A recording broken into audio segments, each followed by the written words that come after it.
चौहान यांची फ्लाईट 10 मिनिटांनी चुकली। अपघातातून बचावल्याची बातमी कळताच भूमी यांनी देवाचे आभार मानले। विमानात बॉम्ब असल्याच्या धमकीनंतर थायलंडमध्ये एअर इंडियाच्या विमानाचं इमर्जन्सी लँडिंग। थायलंड पोलिसांकडून घटनेचा तपास सुरू। पठाणकोटच्या हलेदमध्ये सैन्याच्या हेलिकॉप्टरचं इमर्जन्सी लँडिंग। हेलिकॉप्टरच्या इमर्जन्सी लँडिंगचं कारण अस्पष्ट।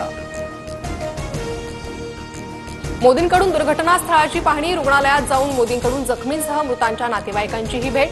तर मोदींनी विजय रुपाणींच्या कुटुंबियांचीही सांत्वनपर भेट घेतली।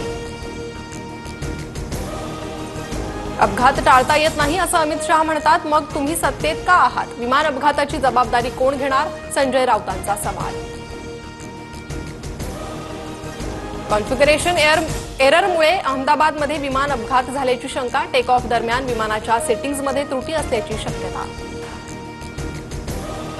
अहमदाबाद विमान अपघाताच्या तपासात ब्रिटन सरकारची मदत करण्याची तयारी। अपघातात अनेक प्रवासी ब्रिटिश नागरिकांचा मृत्यू। इराण आणि इस्रायल संघर्षामुळे एअर इंडियानं 16 विमानं वळवली। मुंबईहून लंडन आणि न्यूयॉर्कला जाणारं एअर इंडियाचं विमान परत बोलावलं। पालिका निवडणुका होईपर्यंत जयंत पाटील हेच प्रदेशाध्यक्ष, नंतर नवीन अध्यक्ष निवडणार। तरुणाला संधी देण्याचा पवारांचाही विचार। अनिल देशमुखांची प्रतिक्रिया।